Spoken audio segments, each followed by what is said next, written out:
semua. Selamat datang pada lecture series MLI 2020 seri 1 yang pada hari ini pagi ketiga dengan topik pengenalan biodiversitas pada ekosistem perairan darat.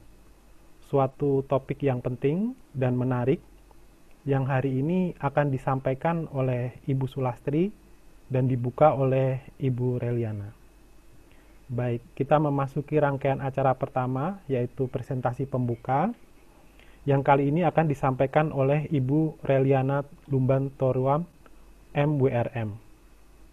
Ibu Reliana adalah peneliti Pusat Penelitian Limnologi LIPI yang sudah menyelesaikan pendidikannya di Sarjana Universitas Padjadjaran dan S2-nya pada jurusan Water Resource Management di University Adelaide. Beliau saat ini adalah kandidat doktor pada kelompok Aquatic Ecosystem Research Group, University Western Australia. Ibu Reliana telah berpengalaman pada penelitian, utamanya aspek zooplankton di perairan darat.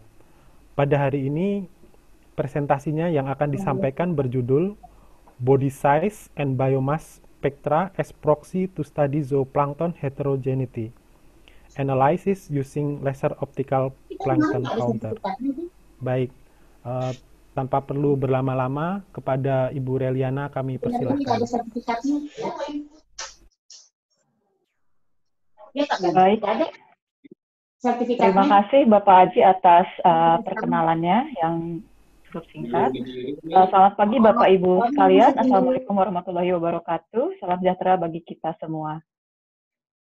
Pada pagi hari ini saya diberikan kesempatan untuk menyampaikan atau untuk berbagi pengalaman saya dalam mempelajari heterogenitas zooplankton di perairan darat.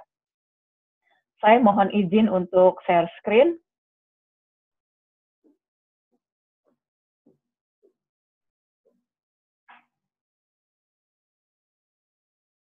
Apakah sudah bisa dilihat? Sudah bisa. Baik, pada pagi hari ini sebagai pembuka presentasi yang selanjutnya akan disampaikan oleh Ibu Sulastri, yang mungkin akan lebih jelas bagaimana heterogenitas plankton di perairan darat. Saya akan membuka diskusi ini dengan tema body size atau ukuran zooplankton dan spektra biomasa sebagai pendekatan untuk mempelajari heterogenitas zooplankton di perairan darat. Nah, ada beberapa metodologi untuk mempelajari ukuran dan biomasa zooplankton yang saya gunakan pada penelitian saya yang sudah saya lakukan beberapa waktu yang lalu adalah dengan menggunakan laser optical plankton counter. Nah, saya akan mengawali mengapa kita perlu mempelajari heterogenitas zooplankton adalah bahwa adalah suatu hal yang pasti bahwa lingkungan itu akan berubah karena adanya pemicu atau drivers. Baik itu pemicu ini berbeda baik secara intensitas maupun secara skalanya, baik itu temporal ataupun spasial. Nah, ekosistem dalam merespon tekanan-tekanan ini adalah dia akan berubah dari satu status menjadi status yang berbeda. Nah, mempelajari perbedaan atau perubahan ekosistem ini ada beberapa cara dengan menilai perubahan-perubahan baik abiotik maupun biotik. Nah, salah satu indikator biotik yang sering kali digunakan dalam mempelajari perubahan lingkungan adalah menggunakan zooplankton. Seperti yang banyak Bapak Ibu sudah ketahui yang berkecimpung di dunia freshwater ecosystem, zooplankton merupakan kunci indikator ekologi dalam perairan darat. Kenapa? Karena zooplankton banyak terdapat di perairan darat dan dia juga merupakan pemain kunci dalam hal tropik relationship atau food web di ekosistem perairan, baik itu marine maupun ekosistem perairan darat. Nah, selain itu juga dia sangat sensitif ternyata terhadap perubahan ekosistem, perubahan lingkungan, baik itu suhu, perubahan kimiawi seperti nutrien, logam berat, dan lain-lain, sehingga banyak jenis-jenis zooplankton, terutama kelompok-kelompok Daphnia, yang sudah banyak digunakan sebagai bioindikator dalam penilaian kualitas lingkungan. Nah, sehingga kita bisa menyimpulkan bahwa zooplankton, struktur komunitas zooplankton ini adalah komponen kunci atau sebuah indikator yang sangat penting untuk mempelajari secara umum struktur komunitas di ekosistem perairan darat. Nah, dalam mempelajari heterogenitas zooplankton ada beberapa pendekatan, diantaranya pendekatan yang menggunakan taxonomic approach atau menggunakan pendekatan taksonomi, diantaranya menilai spesies richness-nya atau spesies diversity-nya. Namun ada juga pendekatan lain yang menggunakan ukuran sebagai proxy untuk mempelajari size diversity dan biomasa si zooplankton. Kenapa ukuran ini menjadi penting? Karena ternyata secara tradisional biodiversitas zooplankton banyak dipelajari dengan menggunakan pendekatan taksonomi yang sangat sulit. Tidak tentu semua orang dapat mempelajarinya dengan cepat, sehingga membutuhkan waktu yang sangat lama untuk mempelajari perubahan ekosistem yang cenderung berlangsung sangat-sangat cepat. Dan mempelajari spesies zooplankton heterogenitas menggunakan taxonomic approach ini adalah hanya berpatokan pada jumlah spesies, jenis spesies, tanpa mempertimbangkan functional trait-nya si zooplankton tersebut. Nah, body size atau ukuran tubuh zooplankton seperti halnya ukuran tubuh organisme lainnya adalah merupakan fungsi fitness dari satu organisme tersebut yang bisa merefleksikan fisiologinya, ekologinya, pertumbuhannya, reproduksinya, dan juga life history-nya si organisme tersebut.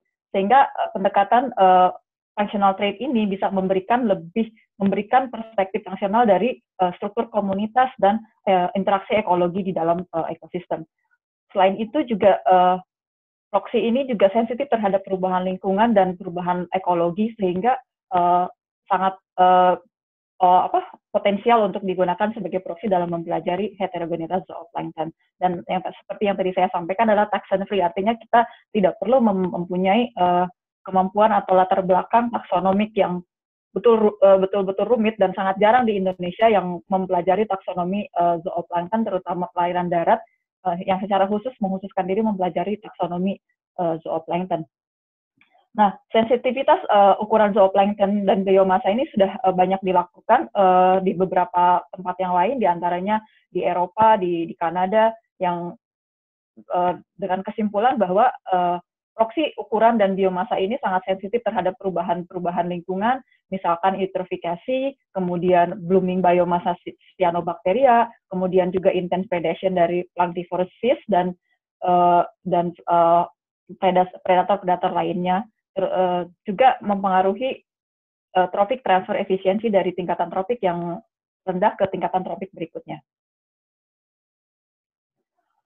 Nah, ini salah satu contoh, misalkan ada satu ekosistem yang awalnya didominasi oleh zooplankton ukuran-ukuran tertentu, misalkan ukuran yang lebih merata ukurannya, dari mulai ukuran kecil, sedang, sampai besar. Kemudian setelah ada introduksi ikan jenis tertentu di sini, contohnya adalah blueback herring, ekosistem atau struktur komunitas menjadi bergeser sehingga didominasi oleh ukuran-ukuran kecil, sehingga bisa menggambarkan perubahan struktur komunitasnya si zooplankton ini di perairan. Ini adalah model matematisnya dari biomasa spektra zooplankton atau biomasa spektranya struktur komunitas di perairan darat terutama yang terdiri dari fitoplankton, mesozooplankton, larva ikan, kemudian zooplankton. Ini secara keseluruhan di tingkatan tropik ya, sehingga adanya perubahan struktur ekosistem juga akan mengubah persamaan matematik ini, baik itu slope-nya akan menjadi lebih datar ataukah akan lebih runcing. Ini juga sama halnya dengan yang tadi, hanya ulangan saja. Nah, salah satu tujuan studi saya yang saya lakukan sebelumnya adalah untuk mempelajari heterogenitas zooplankton ini di beberapa danau, terutama danau-danau istilahnya yang dangkal di kawasan urban, dan menggunakan proxy ukuran dan biomasa sebagai metrik untuk menunjukkan atau menggambarkan struktur komunitas zooplankton. Nah, beberapa danau yang saya pelajari, diantaranya danau-danau urban di Australia. Kenapa kami memilih danau-danau urban? Karena ternyata danau-danau urban ini selain jumlahnya banyak, ukurannya kecil-kecil, dia juga sangat dekat dengan aktivitas antropogenik, sehingga menjadi lokasi yang ideal untuk mempelajari pengaruh-pengaruh perubahan lingkungan terhadap struktur komunitas zooplankton. Saya juga mempelajari struktur komunitas zooplankton ini berdasarkan ukuran dan biomasa di salah satu danau di Indonesia, yaitu Danau Tempe. Nanti kita coba lihat seperti apa struktur komunitasnya. Nah, alat yang saya gunakan adalah yang diberi nama oleh Laser Optical Plankton Counter. Alat ini banyak digunakan juga untuk mempelajari zooplankton atau plankton secara umum di perairan laut ya, marine ecosystem, dan juga perairan darat, terutama danau-danau besar. Untuk danau-danau dangkal, ini data yang ditampilkan oleh Laser Optical Plankton Counter dalam bentuk histogram, kelompok ukurannya seperti apa dan berapa banyak abundansinya. Kemudian dari data-data ini merupakan data binary, nanti kami mengolah dengan software tertentu sehingga menghasilkan perhitungan biomasa si zooplankton berdasarkan ukuran panjang dan lebar zooplanktonnya. Nah, karena danau-danau yang kami pelajari sangat dangkal, sehingga tidak memungkinkan menggunakan langsung si LOPC ini di lapangan, sehingga kami menggunakan versi yang bisa diinstal di laboratorium. Artinya kami menggunakan si laser optical ini dengan menggunakan sampel yang dialirkan melalui sirkulator, atau yang kami sebut dengan lab circulator LOPC. Nah, jadi kami tetap melakukan sampling dengan net seperti biasa. Kemudian kami melakukan fraksionasi ukuran untuk menghilangkan ukuran di bawah ukuran-ukuran yang lebih besar dari 2.500 mikron dan lebih kecil dari 300 mikron. Kenapa kami memutuskan seperti ini? Karena ternyata alat ini ukuran-ukuran di bawah 300 mikrometer dengan menggunakan lab circulator ini dia agak-agak apa istilahnya ya, ada data noise dari gelembung-gelembung air, sehingga kami memutuskan untuk tidak memasukkan data di bawah 300 mikrometer, sementara batas atas 2.500 mikrometer dipilih karena secara visual, pengamatan secara visual sebelumnya menunjukkan bahwa sangat sedikit zooplankton yang kami temukan yang ada di atas ukuran 2.500 mikron. Nah, dari setiap sampel yang kami proses dengan alat ini, kami menghitung, mengklasifikasi kelas-kelas ukuran dan biomasa serta abundansinya. Ini perhitungan biomasa spektranya, biomasa normalized biomasanya diplotkan dalam persamaan logaritmik biomass dan logaritmik masing-masing jenis, masing-masing kelas ukuran si zooplankton. Kemudian nanti slope dari normalized biomasa spektra ini bisa dapat digunakan sebagai indikasi seberapa pengaruh perubahan lingkungan atau kontrol lingkungan terhadap perubahan struktur komunitas di zooplankton ini. Sebagai contoh, misalkan adanya predasi di perikanan bisa mengakibatkan si slope-nya menjadi lebih flat karena si ukuran zooplankton yang lebih besar akan berkurang.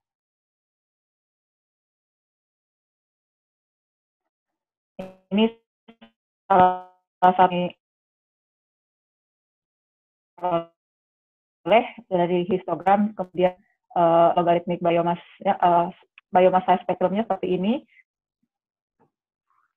Nah, sebelum kami menggunakan si LOPC ini, tentu karena perbedaan ekosistem juga biasanya komunitasnya akan berbeda dengan ekosistem yang lain, sehingga diperlukan untuk kalibrasi, dan dengan kalibrasi yang kami lakukan dengan minimal menghitung 30 individu untuk jenis-jenis zooplankton yang berukuran relatif besar dan minimal 100 individu untuk jenis-jenis zooplankton yang ukurannya relatif kecil. Hasilnya adalah bahwa perhitungan manual dengan perhitungan menggunakan LOPC sangat mendekati hampir di atas 90% ya tingkat kepercayaannya, sehingga kami cukup confident untuk menggunakan alat ini. Ini juga menunjukkan, ini tadi yang saya sampaikan, hasil kalibrasi penggunaan LOPC dan menggunakan pengukuran manual. Menggunakan mikroskop, hasilnya semua menunjukkan di atas 90%, kecuali untuk Copepoda dia agak underestimate, sehingga tingkat kepercayaannya sedikit di bawah 90%. Nah, dari hasil yang kami dapatkan dengan dari mempelajari sekitar 7 danau, diperlihatkan bahwa diversitas ukuran atau distribusi ukuran zooplankton yang kami kelompokkan menjadi 5 kelompok, yaitu kelompok 300 sampai 500, 500 sampai 750 mikron, 750 sampai 1000 mikron, 1001 sampai 1500, 1500 sampai 2500.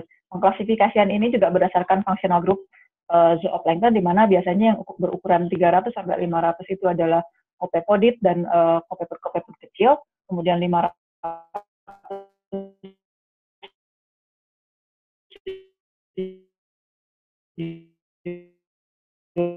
150 itu copepod kecil, dan di atasnya itu sudah diisi oleh kelompok-kelompok Dasmia.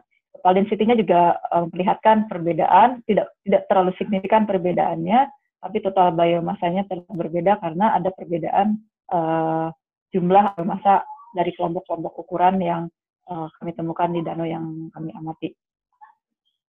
Nah, dari rata-rata ukuran zooplankton yang kami pelajari di 7 danau tersebut cukup bervariasi. Ada beberapa danau yang rata-rata ukurannya di atas 700 gram, tapi juga ada danau yang rata ukurannya cukup kecil, yakni di bawah 400.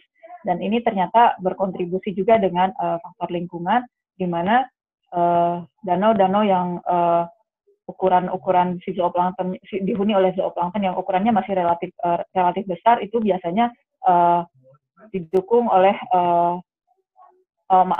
yang tadi saya sampaikan di sini.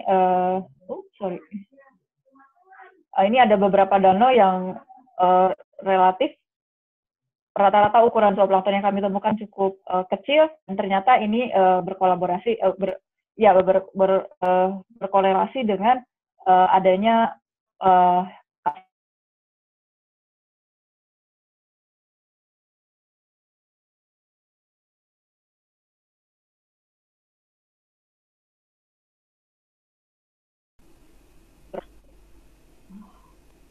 multiple regression analysis yang memperlihatkan bahwa untuk biomasa ukuran-ukuran yang lebih besar seperti di atas 1000 mikrometer sampai 2500 dan biomasa total itu dipengaruhi oleh konsentrasi klorofil A dan konsentrasi total fosfor, sementara total nitrogen dan faktor kimia lainnya tidak memperlihatkan pengaruh yang signifikan. Juga klorofil A dan total fosfat juga tidak memperlihatkan pengaruh yang signifikan terhadap ukuran-ukuran yang lebih kecil, karena ukuran-ukuran yang lebih kecil biasanya dia lebih bisa beradaptasi dengan adanya peningkatan biomasa fitoplankton yang ditunjukkan dengan tingginya si klorofil A. 5 menit lagi, Bu Dali. Saya sedikit sampaikan juga hasil penelitian di Danau Tempe. Ini tidak akan lama. Danau Tempe, saya memperlihatkan hasil akhirnya saja seperti apa. Ternyata juga di Danau Tempe sangat didominasi oleh ukuran-ukuran di bawah 500 mikrometer, dan rata-rata ukuran zooplankton di Danau Tempe yang kami amati secara temporal selama sekitar 10 bulan dari Maret sampai Desember tahun 2016 memperlihatkan tidak ada perubahan signifikan dari struktur ukuran dan distribusi ukuran zooplankton di Danau Tempe. Ini juga memperlihatkan relatif abundan dan relatif biomass zooplankton dari beberapa kelompok ukuran yang kami pelajari di Danau Tempe. Ini normalized biomassa spektranya memperlihatkan bahwa tidak terjadi perubahan signifikan dari struktur komunitas zooplankton di Danau Tempe secara temporal, karena baik itu saat musim banjiran ataupun saat musim kemarau atau musim air dangkal, secara matematis, secara model normalized biomassa spektranya tidak banyak menunjukkan perubahan. Artinya struktur komunitas zooplankton di Danau Tempe relatif stabil ya, yakni lebih didominasi oleh ukuran-ukuran di bawah 500 mikrometer. Nah, sebagai penutup, saya hanya ingin menyampaikan bahwa proksi ukuran dan biomasa ini kan suatu proksi yang sangat potensial digunakan untuk mengakses atau mempelajari perubahan ekologi dan respon ekosistem terhadap perubahan lingkungan. Selain dia juga tidak memerlukan kemampuan taksonomi yang relatif kuat, bisa juga pendekatan size dan biomasa ini bisa dilakukan dengan cepat dan juga memberikan hasil yang cukup robust ya, sehingga menurut saya ini cukup potensial. Demikian mungkin yang bisa saya bagikan pada pagi hari ini, Bapak Ibu sekalian. Jika